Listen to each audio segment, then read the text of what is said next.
€8.2 billion.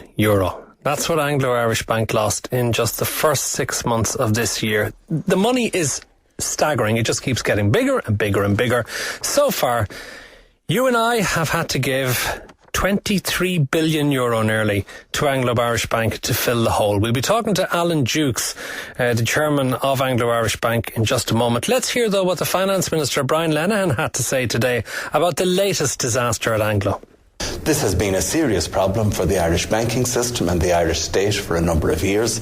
I'm glad to say that today we have submitted as a department our final documentation to Brussels in relation to the strategic future of the bank. We will be addressing that issue in discussions with our European partners in the weeks ahead, and we will bring strategic and financial closure to this institution within the shortest time period possible. As part of that wind down, management are anxious to ensure that a good bank should exist to make some profit for the taxpayer. We have to evaluate that. The other option is not to permit any good bank to emerge from this institution. It's simply to wind down the institution over a very long period of time.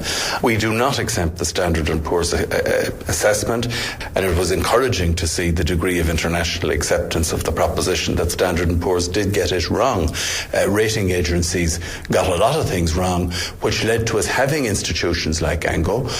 They made wrong assessments about financial derivatives and products and about the robustness of different markets, including the property market.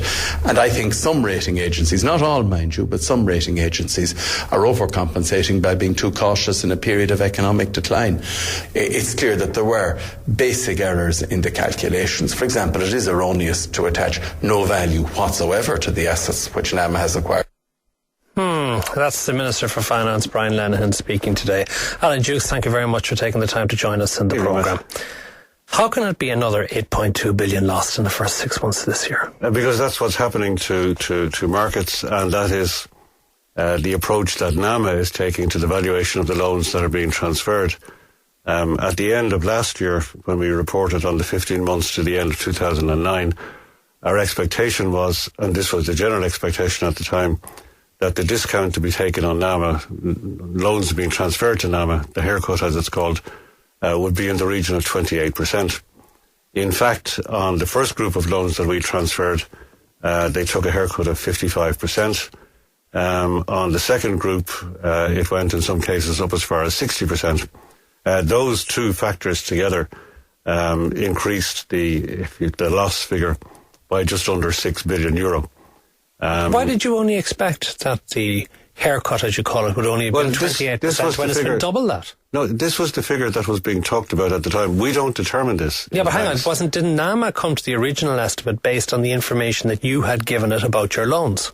You have to ask NAMA about how it came to that figure, but that was the expectation at the time. And all I'm saying is that the extra losses that have come about have been a direct result of the fact that NAMA has taken a bigger haircut. Well, do you then have confidence in NAMA to have gotten its calculations right? We won't know that for years until the loans have been washed through the NAMA system. But you have confidence that they've estimated things correctly? I have absolutely no doubt that NAMA are doing a conscientiously good job to the best of their abilities. There's a huge element of judgment involved in all of this and expectation as to how long it's going to take markets to recover. Judgment or guesswork?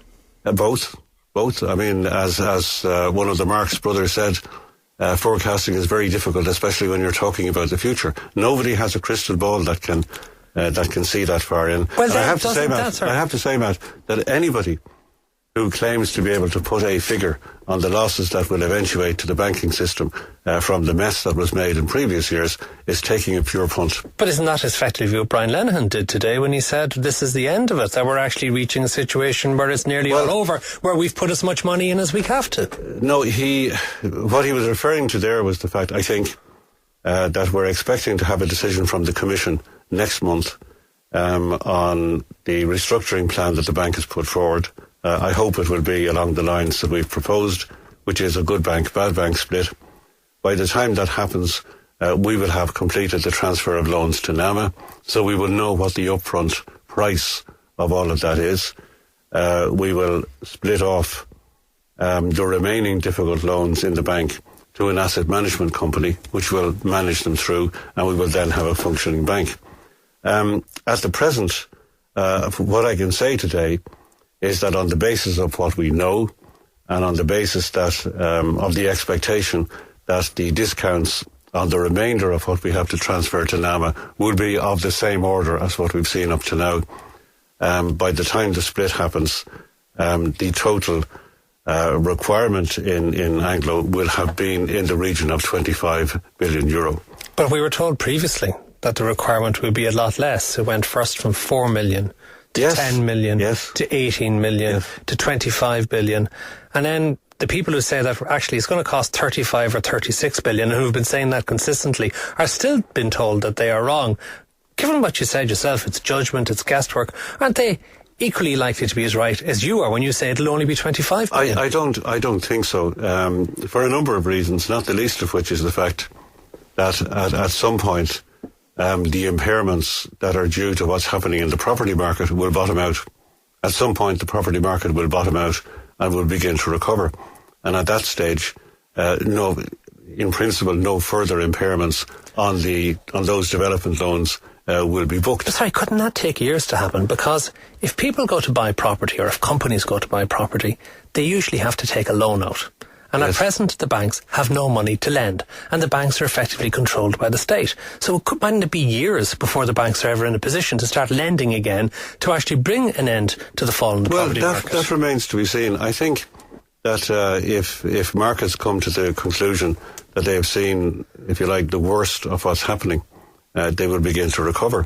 There are some very, very small hopeful signs of that. I wouldn't expect to see major changes in the next 18 months. What are the small hopeful but this signs? situation, the fact that the sovereign borrower in Ireland has been able to raise funds at rather less than some people in the markets were predicting. There will be 3.5% the Germans for our money. Yes, that's right. Despite members of the same currency. I said at less than some people in the markets have been predicting. The last bond issue had a smaller coupon on it than a good many people had been predicting the day after Standards and that was a 2-year bond issue rather than a 10-year one. Yes, I realise that. I mean, we can go into the technicalities of it in some considerable detail, but eventually that will turn around. The point I'm making is that when we have completed the NAMA process, we will have seen the full extent of, if you like, the upfront losses that are to be taken. After that, it will be the NAMA process that will take place, and at some point, markets will turn around. But Alan, why do you say that inevitably will turn around at some stage? Because all the way through this process over the last 2 years, we have been told on so many occasions that the worst has been experienced, that we've turned the corner, and instead the bill keeps getting bigger and bigger and bigger. Yeah. And isn't it possible that we will reach the stage that because our debts are getting so large so quickly, the national debt is getting so big so quickly, that lenders will stop borrowing to us, or if they are lending to us, or if they do lend to us, they will do so at such astronomical rates that we won't be able to afford.